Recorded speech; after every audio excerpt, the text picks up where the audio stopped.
Here is the paraphrased version of your script.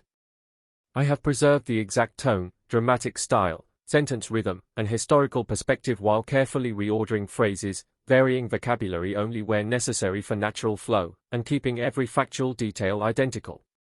In the summer of 1540, the man who stood second only to the king in power across England would watch his entire world collapse within a handful of days. Thomas Cromwell, the blacksmith's son from Putney who had climbed to become Earl of Essex and Henry VIII's chief minister, was about to learn that closeness to absolute power could prove far deadlier than distance. His fate remains one of history's most sobering warnings. In the Tudor court, the indispensable counsellor of today could be tomorrow's condemned traitor.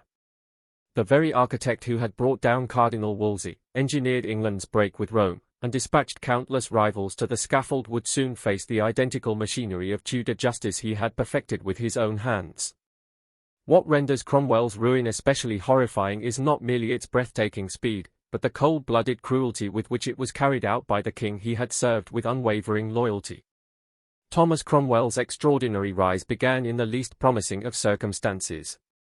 Born around 1485 in Putney to a brewer and blacksmith, the young Thomas fled England after a violent clash with his father and sought his fortune on the battlefields and in the merchant houses of the continent. His formative years in Italy introduced him to Machiavelli's unforgiving political lessons and to the sophisticated financial practices that would later prove priceless at Henry's court. Returning home with wealth and powerful connections, Cromwell entered Cardinal Wolsey's service in the 1520s. His razor-sharp legal mind and mastery of both civil and canon law made him indispensable during the tortuous negotiations over Henry's longed-for annulment from Catherine of Aragon.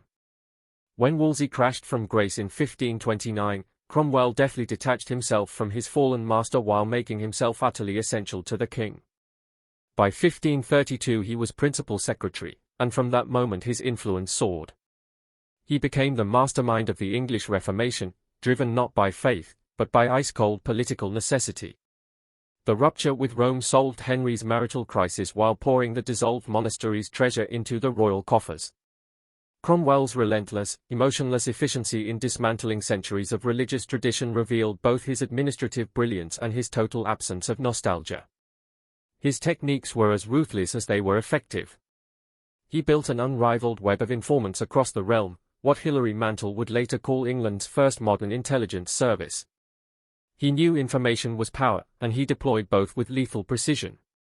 Anyone who resisted the king's religious settlement soon faced treason charges built on evidence his agents had patiently manufactured.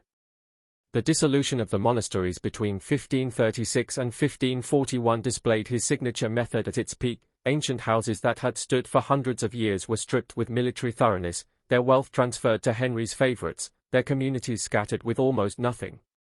His creation as Earl of Essex in April 1540 appeared to mark the summit of his triumph.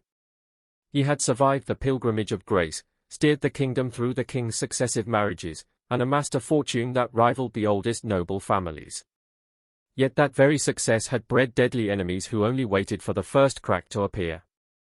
The cruel paradox of Cromwell's position was simple: his power rested entirely on royal favour, yet that same power made him the perfect target for aristocrats who loathed his low birth and revolutionary policies.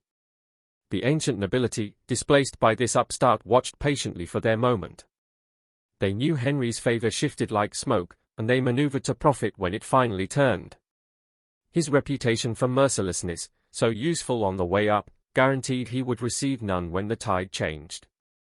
The legal engine he had built to crush others would soon be aimed at him, operated by men who had studied at his feet. In the savage arena of Tudor politics, Cromwell had made himself indispensable. He had also made himself utterly friendless.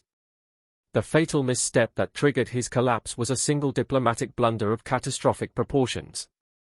Desperate to bind Henry in a Protestant alliance with the German princes and to secure Henry his fourth queen, Cromwell arranged the king's betrothal to Anne of Cleves without ever confirming that Henry found the lady personally acceptable. The marriage, contracted at the end of 1539, made perfect political sense but proved a personal catastrophe. When Henry finally met his bride in January 1540, his revulsion was instant and overwhelming. Expecting the beauty promised by Holbein's flattering portrait, he encountered instead, in his brutal phrase, a Flanders mare. That disappointment rapidly curdled into furious resentment against the minister who had engineered the match. Henry's marital misery carried consequences far beyond the bedchamber. The Cleves alliance committed England to the Protestant German states at the precise moment Henry was tempted by richer offers from Catholic Europe, above all from Emperor Charles V. Cromwell found himself caught in a closing vice, bound to the German treaty he had created, yet forced to satisfy a now desperate king who wished to escape it. His attempts to manufacture grounds for annulment were crippled by the ironclad thoroughness of the original contract he himself had drafted.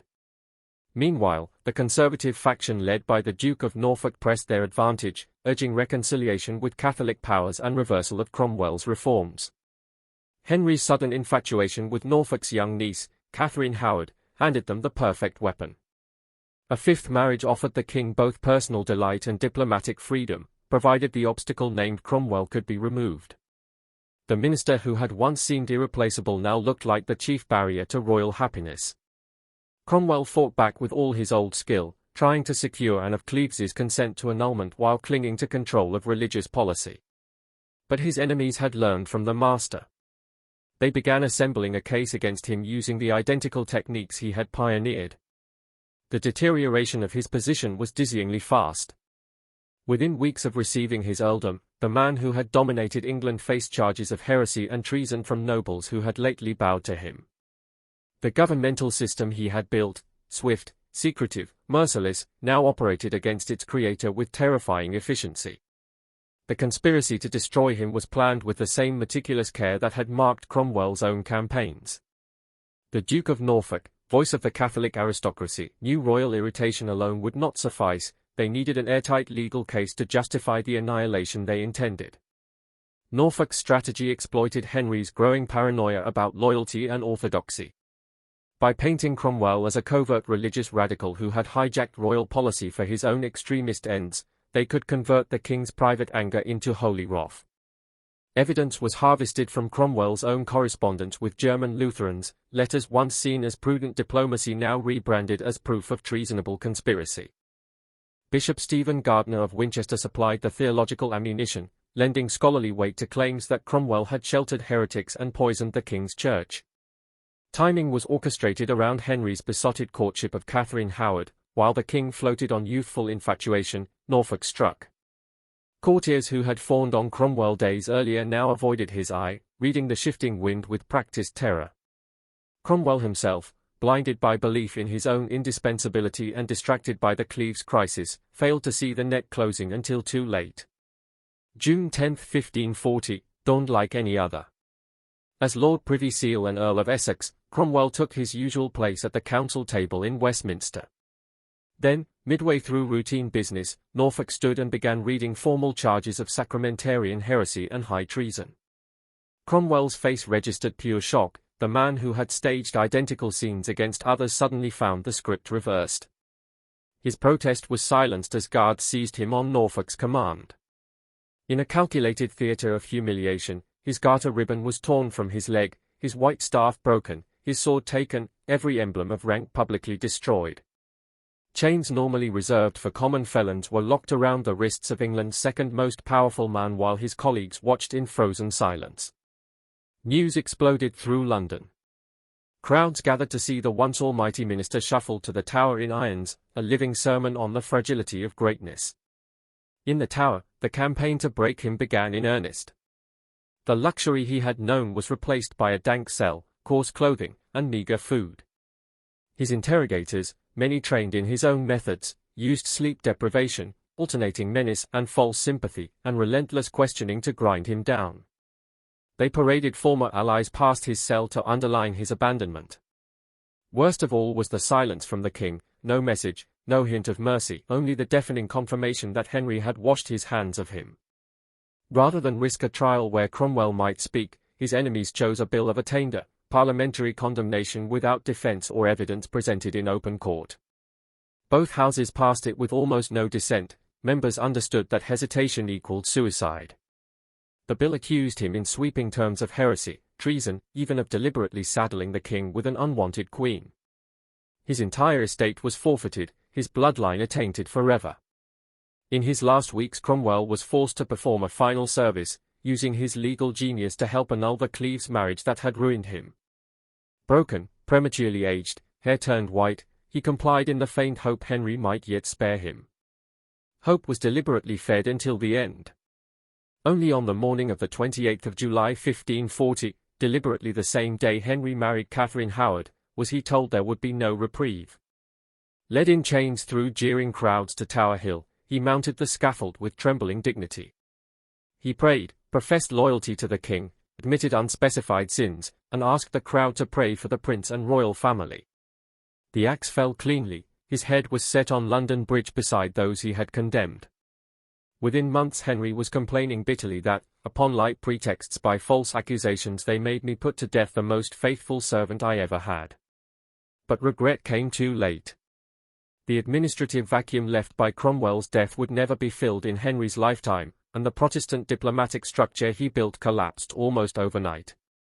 Today historians argue over whether he was a martyred reformer or an overmighty subject who finally overreached.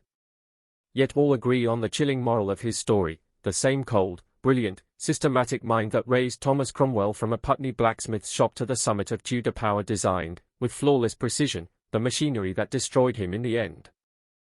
In the brutal lottery of Tudor politics, the architect became the sacrifice, and the lesson was written in blood: absolute loyalty to an absolute monarch purchases greatness for a season, but only for a season.